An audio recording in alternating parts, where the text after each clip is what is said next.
नमस्कार दोस्तों, Delhi police constable परीक्षा 2020 का प्रवेश पेपर सरल करेंगे आज। इसमें पहला क्वेश्चन इस प्रकार है। 45 सेमी, 75 सेमी, 1 मीटर 20 सेमी और 1 मीटर 35 सेमी लंबाइयों के सटीक माप कर सकने वाले पैमाने का अधिकतम लंबाई कितनी होगी? तो प्यारे विद्यार्थियों, सबसे पहले ये देखते हैं कि अगर इनकी अलग अलग पैमाने दे रखे हैं तो उनके मात्रक समान कर लेते हैं। पहला मात्रक दे रखा है हमें 45 सेमी, दूसरा बता रखा है हमें 75 सेमी, तीसरा बता रखा है 1 मीटर 20 सेमी। हम जानते हैं कि 1 मीटर में 100 सेंटीमीटर, तो 100 प्लस ये 20 हो जाएगा, तो ये टोटल हो जाएगा अपना 120 सेमी। ये बता रखा है 1 मीटर 35 सेमी, अर्थात ये टोटल हो जाएगा अपना 135 सेमी। अगर इसको हम सोल्व कर रहे होंगे तो हम जानते हैं इसके अगर टुकड़े करेंगे तो ये आएगा 15 × 3 और ये आएगा 15 × 5 और ये आएगा 15 × 8 और ये आएगा 15 × 9। अब इन कॉमन की बातें करते हैं तो यहाँ पे 15 है, इसमें भी 15 है, इसमें भी 15 है, तीनों में 15 कॉमन है, अर्थात हम इनका एचसीएफ लेते हैं। एचसीएफ क्या होता है? कॉमन फैक्टर होता है। तो यानी 45, 75 और 120 और 135 का जो कॉमन फैक्टर वो 15 है, अर्थात 15 सेंटीमीटर वह माप होगा जिससे हम सभी लंबाइयां माप सकेंगे। 45 को भी माप सकेंगे, 75 को भी माप सकेंगे, 120 को भी माप सकेंगे और 135 को माप सकेंगे, अर्थात अपना पहला ऑप्शन सही हो जाएगा। सेकंड क्वेश्चन की बात करते हैं। विक्रय मूल्य 215 रुपए बढ़ा देने पर 18% हानि और 25% के लाभ में परिवर्तित हो जाता है। यदि ऊपरी व्यय 91 रुपए है तो मूल लागत ऊपरी व्यय के बिना रुपए में कितना होगा? तो प्यारे विद्यार्थियों, हम मानते हैं कि अपना सीपी अगर 100 यूनिट मानते हैं, पहली बार जब ये बेच रहा था तो 18 यूनिट लॉस खा के बेच रहा था, अर्थात जो बेच रहा था वो 82 यूनिट बेच रहा था। अब वह 125 यूनिट बेचता है, तो दोनों के अगर अंतर देखते हैं, पहले 82 अब 125, तो यानी अंतर देखते हैं तो यानी 43 यूनिट अपने को बेनिफिट हो रहा है। तो 43 यूनिट बढ़ रही है, तो इसमें बता रखा है 43 यूनिट की वैल्यू बता रखी है, मैं 215 रुपए बता रखी है। तो मैं समझू यहाँ 1 यूनिट की वैल्यू कितनी होगी? तो 1 यूनिट की वैल्यू होगी 5 होगी, क्योंकि 43 गुणा अगर 5 कर रहे होंगे तो 215 आएगा। तो प्यारे विद्यार्थियों, यहाँ पे देखिए अपना टोटल सीपी कितना आएगा। टोटल सीपी आएगा, इसको 5 से मल्टीप्लाई कर लेंगे तो सीपी आएगा अपना 500 रुपए था। लेकिन ये कहना ये चाह रहा है कि ऊपरी व्यय के बिना, तो उसमें यानी 500 रुपए में ऊपरी व्यय भी लगा हुआ है। 500 रुपए में यदि ऊपरी व्यय 91 रुपए हटा देते तो इसका वास्तविक जो मूल्य लगा था वो लगा था 409 रुपए, अर्थात हमारा जो आंसर होगा वो 409 रुपए पहले ऑप्शन में सही माना जाएगा। क्वेश्चन नंबर 3 देखते हैं। एक जीवाणु की संख्या पहले 12% और दूसरे 10% बढ़ती है, किंतु तीसरे दिन ये क्या होती है? 15% कम हो जाती है। यदि तीसरे दिन की समाप्ति पर ये 6545, यहाँ पे ये पॉइंट नहीं लगा, ये 6545 है, तो आरंभ में कितनी थी? बात करते हैं कि जैसे ये 12% की जो वैल्यू है वो होती है 3/25 होती है, और 10% की वैल्यू है वो होती है 1/10 होती है, 15% की वैल्यू होती है वो 3/20 होती है। तो प्यारे विद्यार्थियों, ये तो बढ़ रही है और ये घट रही है, तो प्रारंभिक यहाँ पे आ जाएगी और ये अंतिम हो जाएगी। तो ये कहना ये चाह रहा है कि पहले ये 25 थी, अब हो गई, यानी कि ये 3 वैल्यू बढ़ गई, तो हो गई कितनी? 28। पहले ये थी कितनी? 10 थी, अब कितनी हो गई? 11। पहले ये 20 थी, अब कितनी हो गई? 17 हो गई। यहाँ पे ऊपर वाली वैल्यू घटाते रहते हैं, और अगर जोड़ने की बात कर रहा है तो यहाँ प्लस करते रहते हैं। यहाँ से कट रहा है ये 10 बार, ये कट रहा है कितनी बार? 14 बार।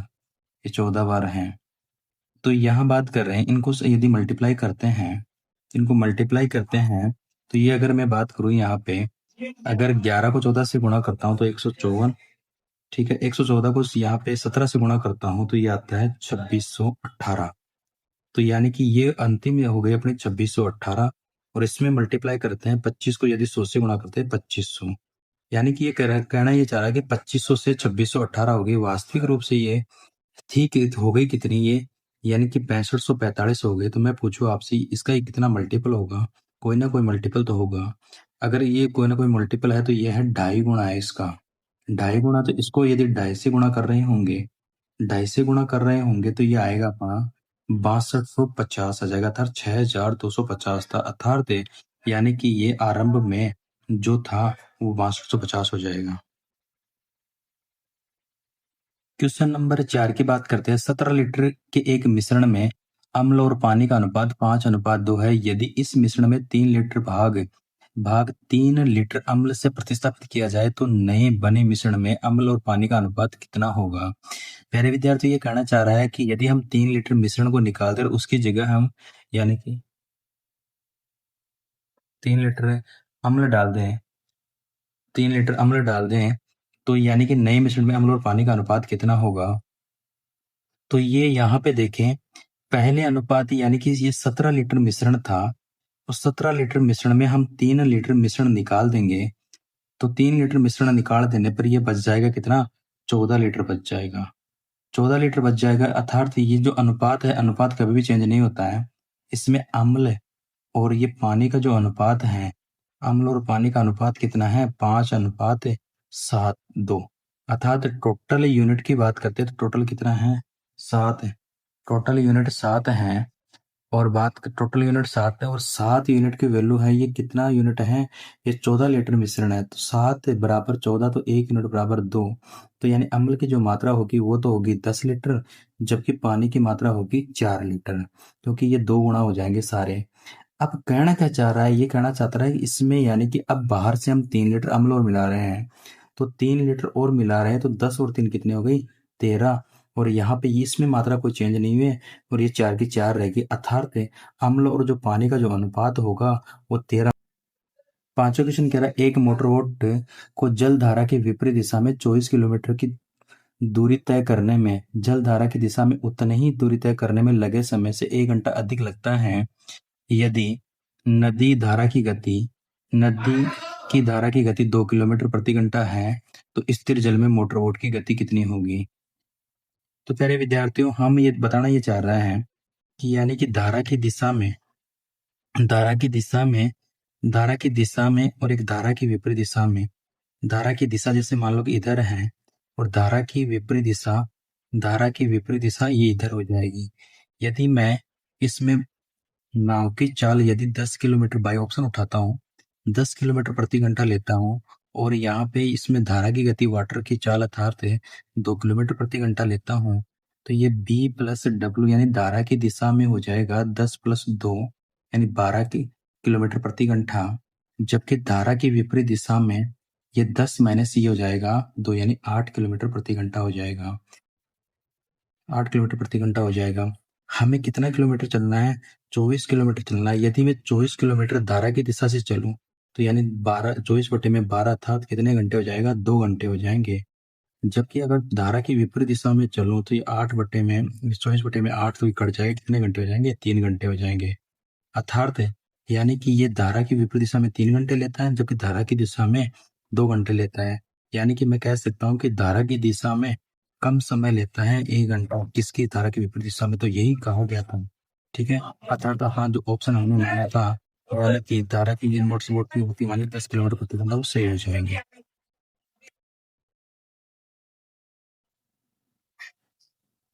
प्यारे विद्यार्थी, कह रखा है 3 क्रमिक विषम पूर्णांकों में से 3 गुनी दूसरी संख्या तीसरी संख्या के 2 गुने से 3 अधिक है तो तीसरा पूर्णांक क्या है। प्यारे विद्यार्थी, यदि मैं कह रहा फर्स्ट, सेकंड और ये थर्ड तीनों ही यानी कि ये विषम संख्या है और वो भी रेगुलर है, क्रमिक है। यदि मैं इसको मानता हूँ x-4 तो ये होगी मेरी x-4 है, तो ये होगी x-2 और ये होगी x-4 होगी। तो बात करें ये इससे यानी कि 2 बड़ी है, ये इससे 2 बड़ी, अर्थात यानी कि क्रमिक की बात करते हैं, विषम संख्याओं में अंतर होता है, 2 का गैप होता है। ठीक है, अब कहना क्या चाह रहा है वो समझे। ये कहना चाह रहा है कि दूसरी संख्या का 3 गुणा, दूसरी संख्या का 3 गुणा अर्थात x-2 का 3 गुणा, और ये कह रहा है कि तीसरी संख्या के 2 गुने, तीसरी संख्या के 2 गुने से 3 अधिक हैं। आप इसे देख रहे होंगे तो 3x-6 बराबर ये 2x+3, ये 2x इधर ले आएंगे तो 3x-2x कर रहे होंगे और ये 6 इधर ले जाएंगे तो 3+6 कर रहे होंगे, तो ये हो जाएगा x बराबर हो जाएगा 9, अर्थात यानी कि तीसरी संख्या जो होगी वो 9 हो जाएगी। अपना तीसरा ऑप्शन सही हो जाएगा। तो कच्चरो यार, बड़ो आवाज कर। दो संख्याओं के बीच का अंतर 1300 है। यदि एक संख्या का 8% दूसरी संख्या के 10% है तो दोनों संख्याओं का योग कितना होगा। प्यारे विद्यार्थी कहना चाह रहा है एक संख्या का 8% दूसरी संख्या के यानी कि दूसरी संख्या के 10% के बराबर है। तो यहाँ पे x बटे में y निकाले, पहली संख्या x मानी दूसरी ये मानी, तो ये बता रखा है 10 बटे में 8 आ जाएगी। यदि मैं काटना चाहूँ तो ये 5 और ये कितना आएगा 4 हो जाएगा। दोनों के बीच में अंतर कितने का, एक का। वास्तव में एक का नहीं है, कितने का है, 1300 का है। अब ये दोनों संख्याओं का योग पूछना चाह रहा है। एक बराबर 1300, दोनों संख्याओं का 5 प्लस 4 बराबर 9, तो एक बराबर 1300 है, तो यानी कि 9 बराबर कितना होगा, तो ये 1300 से गुणा कर लेंगे तो ये होगा 13 नाम 117 और ये डबल जीरो अर्थात 11,700 हो जाएंगे। ये अपना आंसर है। आठवें क्वेश्चन की बात करते हैं। तो ये दे रखा है 5 से 1/9 माइनस 7 से 7/8 भाग 9 से 9/20 इंटू 9/11 माइनस 5 से 1/4 भाग 3/4 और 1/4 इंटू 2/7 भाग 4 से 2/3 का मान कितना होगा। यानी कि ये सरलीकरण का क्वेश्चन है प्यारे विद्यार्थियों। तो सोल्व करते हैं। इसे सोल्व करेंगे तो ये होगा 45 से 46 से 46 बटे में 9, 46 बटे में 9 माइनस से ये 8 7 56, 56 और 7 कितने हो गए 63 बटे में 8 है। और ये भाग का साइन दे रखा है, ये भाग है, इसे सरल कर लेंगे, ये होगा 189 बटे में 20 और ये है इंटू में 9 बटे में 11 और माइनस का साइन। और बात करें ये है अपना 21 बटे में 4, भाग का साइन 3/7 है और ये और का मतलब इंटू कर देंगे और 1/4 इंटू 2/7 है और ये भाग का साइन है और ये है 14 बटे में 3 चौक 12, 12 2 14, 14 बटे में 3। अब इसे सरल करें तो ये अपना सरल हो जाएगा 46 बटे में 9 और माइनस का साइन 63 बटे में 8 है, ये 20 चला जाएगा ऊपर और ये 189 आ जाएंगे नीचे और इंटू कर लेंगे 9/11 और यहाँ पे माइनस से 21/4, यहाँ पे और का साइन था, पहले ये सरल करेंगे तो ये 7 चौक 28, 28 तो आ जाएगा ऊपर और ये 3 चला जाएगा नीचे और ये आ जाएगा 2/7 और ये भाग का साइन है तो यहाँ पे भाग का साइन को इंटू में चेंज करेंगे तो 3/14। अगर देखें यहाँ पे सोल्व कर रहे होंगे तो ये कट रहा है, ये वैल्यू कट रही है 63 के पहाड़े से कट रहा है, ये 189 होगा, सॉरी 163, ये 63 के पहाड़े से कटेगा ये 3 बार और ये 4 के पहाड़े से कटेगा ये 2 बार और ये 4 के पहाड़े से कटेगा ये 5 बार। तो ये बन गया अपना 86, 46 बटे में 9 माइनस 5 बटे में 6 इंटू अपना आ रहा है 9/11 माइनस का साइन है और ये जो वैल्यू कट रही है उसे काट देंगे 7, ये 21, ये वैल्यू कट रही है, ये वैल्यू कट रही है और ये भी कट रही है, इससे ये वैल्यू कट जाएगी। कितनी बार ये वैल्यू कट गई 7, 21, ये पूरी से पूरी वैल्यू कट गई। अब इसमें जो बच रहा है उसे भी काट देंगे, ये बच रहा है, इसमें 7 चौक 28 करी थी तो ये कट गया कितनी बार, ये कट गया 7 बार और ये 7 दूनी 14, यानी कि 7 के पहाड़े से कटा 2 बार, ये 2 से ये 2 कट जाएगा अर्थात इतने क्या रह गए, यहाँ पे 3 रह गया। इसे सोल्व कर रहे होंगे तो लघुत्तम आएगा मेरा 18, 18 लघुत्तम होगा तो 46, ये 9 1 9 9 दूनी 18, 2 बार चला गया, 2 बार चला गया तो ये 46 को 2 से गुणा करेंगे तो 92 और यहाँ पे इसे गुणा करेंगे, ये 3 बार चला जाएगा तो 36 18, 5 15 इंटू का साइन ये 9/11 माइनस का 3।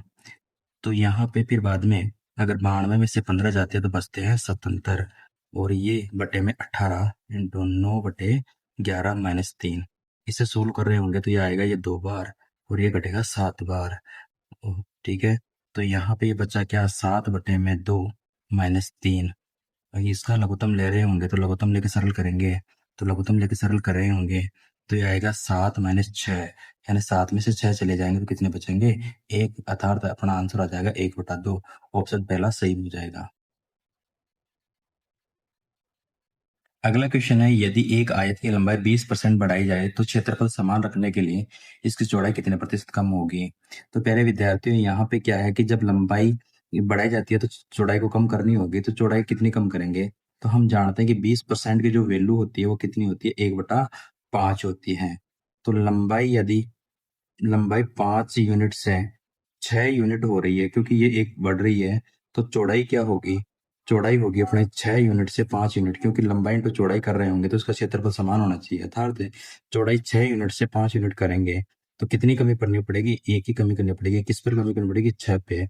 और परसेंटेज में चेंज करने के लिए 100%, ये 100% से गुणा कर देंगे, तो 100% से गुणा कर रहे होंगे तो आएगा 16 से 2/3% की कमी आ जाएगा।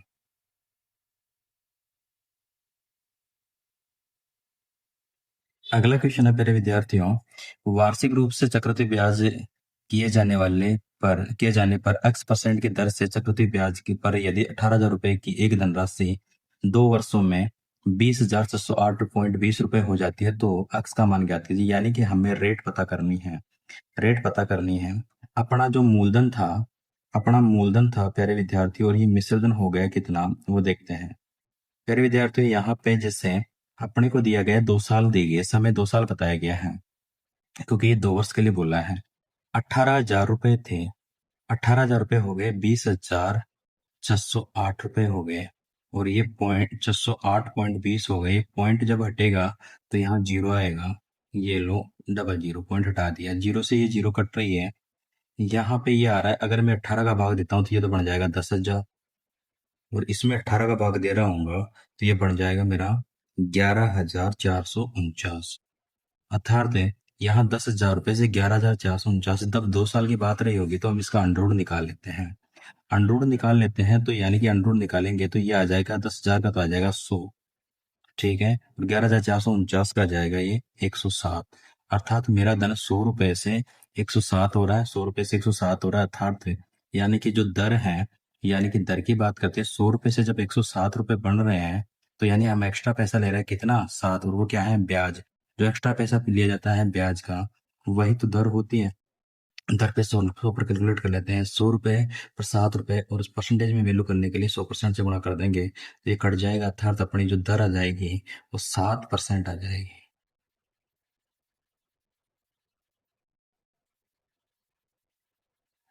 1 मीटर कोर वाले घनाभ के बॉक्स को भरने के लिए 2 सेमी कोर वाले घनाभ के कितनों की आवश्यकता होगी? प्यारे विद्यार्थियों, घनाभ का आयतन है, घनाभ का जो आयतन होता है वो लंबाई इंटू चौड़ाई इंटू ऊंचाई, लंबाई इंटू चौड़ाई इंटू ऊंचाई, घनाभ का आयतन ये होता है। अब इसमें ये मीटर की बात करें तो हम जानते हैं यहाँ पे घनों की आवश्यकता होगी। ये घनों की आवश्यकता के लिए हम जानते हैं बड़े घनाभ के आयतन में छोटे एक घनाभ के आयतन का भाग दिया जाता है। तो यहाँ पे देखें, बात करें घनाभ का आयतन होता है लंबाई इंटू चौड़ाई इंटू ऊंचाई। 1 मीटर बराबर जो होता है वो होता है 100 सेंटीमीटर। 1 मीटर बराबर होता है 100 सेंटीमीटर। अगर मीटर को हम सेंटीमीटर में चेंज करते हैं, लंबाई भी ये दे रखी है 1 मीटर देखिए 100 सेंटीमीटर, चौड़ाई भी यहाँ पे 1 मीटर है तो चौड़ाई भी को सेंटीमीटर से 100 सेंटीमीटर, और यहाँ पे ऊंचाई को भी हम 100 सेंटीमीटर बना लेंगे। अब हमें 2 सेमी के कोर वाले घनों की आवश्यकता पड़ेगी। घनों की आवश्यकता पड़ेगी तो हम एक घन के आयतन का भाग दे देंगे।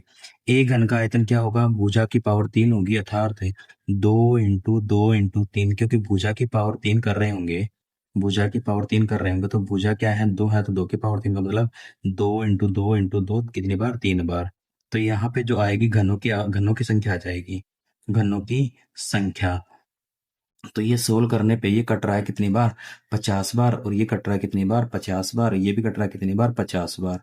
अगर 50 × 50 × 50 कर रहे होंगे तो ये हो जाएगा अपना 5×5 = 25, 25×5 = 125, यानी कि 125 तो ये होगा 3 जीरो साथ में 1,25,000, और यहाँ पे ये घनों की संख्या आ जाएगी और अपना आंसर सी हो जाएगा। क्वेश्चन नंबर 12 की बात कर रहे हैं।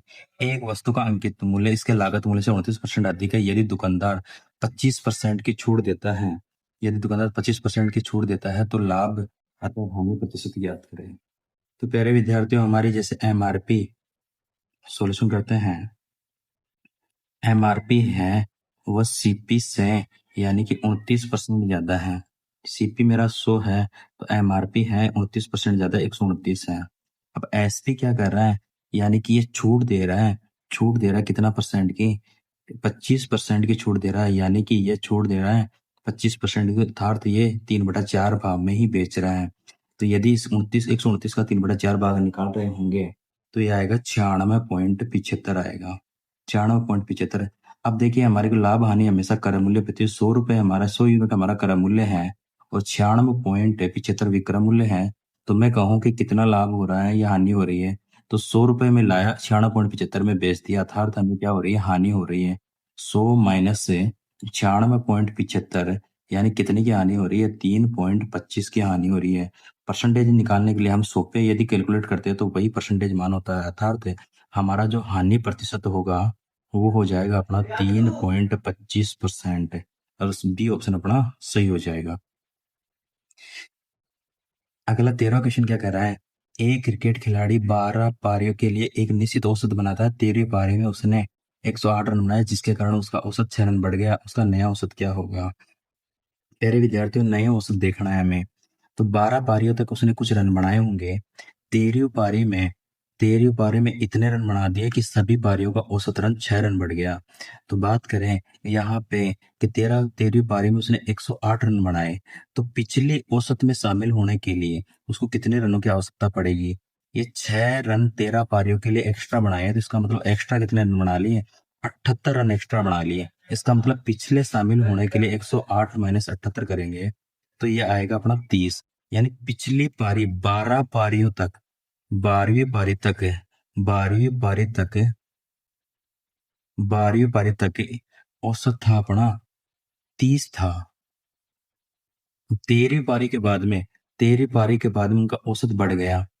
13वीं पारी बाद औसत अब 13वीं पारी बाद में औसत कितना रन बढ़ गया 6 रन बढ़ गया। तो ये हो गया 30 प्लस 6 अर्थात कितना हो गया 36 हो गया। ये अपना फोर ऑप्शन सही हो जाएगा। क्या कहना चाह रहा है, माना कि दो योजनाओं में साधारण ब्याज की पर समान धनराशि निवेश की गई। योजना फर्स्ट और सेकंड में क्रमशः 5 वर्ष तथा 7 वर्ष हेतु 6% और 8% की दरों से साधारण ब्याज अर्जित किया गया है। तो योजना फर्स्ट और सेकंड के बीच में साधारण ब्याज का अनुपात क्या होगा। प्यारे विद्यार्थियों यदि अगर धनराशि समान होती है तो ब्याज निकालते हैं। तो क्या कह रहा है कि फर्स्ट पे यानी 5 साल के लिए और कितना परसेंट ये 6% रेट ले रहा है ये ब्याज ले रहा है। सेकंड पे कितना ब्याज ले रहा है यानी कि ये ले रहा है 7 साल के लिए 8% ब्याज ले रहा है। तो टोटल ये कितना होगा यानी ब्याज की कैलकुलेट करें तो ये 30% होगा और ये कितना होगा ये 56% होगा। अगर परसेंटेज वैल्यू से परसेंटेज वैल्यू कट जाएगी तो यहाँ पे रहा कितना ही दो के पार्ट से काटेंगे 15 और दो के पार्ट से काटेंगे तो 28 अर्थात जो ब्याज का अनुपात होगा वो 15:28 होगा और अपना बी ऑप्शन क्वेश्चन है अपना 15वां। 5 पुरुष 6 महिलाएं एक कार्य को 8 दिनों में कर सकते हैं। जब 10 पुरुष 7 महिला उसी कार्य को करती है तो कार्य 5 दिनों में पूरा हो जाता है। यदि एक महिला अकेले कार्य को करे तो उससे पूरा करने में कितना समय लगेगा।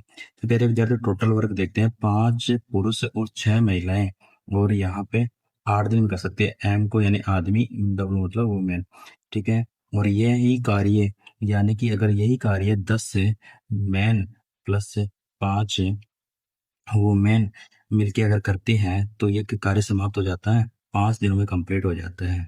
पहले विद्यार्थी इस प्रकार से अगर ये आएगा तो इसकी एफिशिएंसी यानी कार्य क्षमता निकल जाएगी। अगर 8 से उसे गुणा कर रहे होंगे तो ये 8 है ये हो जाएगा 8×5 = 40 एम और इससे गुणा कर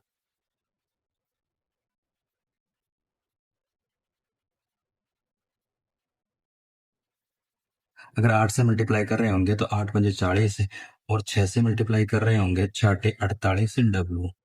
अगर इससे बात करें 10 5 से गुणा करेंगे तो 50 है और ये हो जाएगा 5×5 = 25 से ये हो जाएगा डब्लू।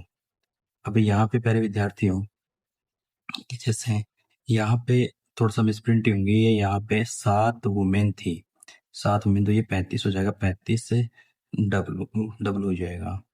बात करें यहाँ पे अगर पक्षांतरण की बात करते हैं तो ये 48 डब्लू में से ये 35 ये प्लस के इधर आएंगे तो माइनस हो जाएंगे 35 डब्लू और ये 50 एम माइनस 40 एम हो जाएगा ठीक है। अगर बात कर रहे हैं यहाँ पे अगर घटाने की बात करें तो 45 ये में से 48 में से 35 चले जाएंगे तो 13 डब्लू और ये बन जाएगा 10 एम बन जाएगा। यदि बात करें यहाँ पे एम बटा डब्लू की तो ये बन जाएगा यानी 13/10 बन जाएगा। यदि एक आदमी 13 काम करता है तो एक महिला करती है 10 काम करती है एक दिन में। तो टोटल कार्य निकालते हैं तो टोटल वर्क निकाले तो टोटल वर्क है यहाँ या तो इसमें वैल्यू पुटअप कर दो या इसमें वैल्यू पुटअप कर दो, किसी एक में वैल्यू पुटअप करते हैं और अपना टोटल वर्क निकल जाता है। तो देखें, अगर बात करें, यदि एक आदमी अगर 13 कार्य करता है तो यानी 5 आदमी कितना कार्य करेंगे। और यहाँ पे फिर क्या रखा है, यदि एक महिला 10 काम करती है तो एक महिला 10 काम करती है, 6 महिलाएं कितना काम करेगी और ये काम करके कितने दिनों में समाप्त कर देगी, 8 दिनों में समाप्त कर देगी। प्यारे विद्यार्थी, टोटल और के देखते हैं तो 13 पंजे 65 है और ये हो गया 60 है, 60 हो गया। और ये इंटू, ये बाहर इंटू हो गया 8 है। तो बात करें ये टोटल हो रहा है, ये हो रहा है 125 हो रहा है, 125 इंटू 8 है। तो यानी 125 इंटू 8 का मतलब हो गया 1000। टोटल वर्क 1000 है। अब हमें किससे कार्य करवाना, एक महिला से काम करवाना है। तो एक महिला एक दिन में एक 10 कार्य करती, एक महिला एक दिन में 10 कार्य करती है तो 1000 काम करने में कितना समय लेगी। तो समय बराबर होता है काम बटा कार्य क्षमता। तो काम कितना है 1000 और एक महिला की कार्य क्षमता कितनी है 10 से। अगर ये 10 से कट रहा है तो टोटल अपना ये आ जाएगा, यानी कि 100 दिनों में काम कंप्लीट कर देगी। क्योंकि एक दिन में 10 काम करती है तो 1000 काम करने में कितने दिन लेगी, 100 दिन लेगी। अर्थात अपना चौथा ऑप्शन सही हो जाएगा।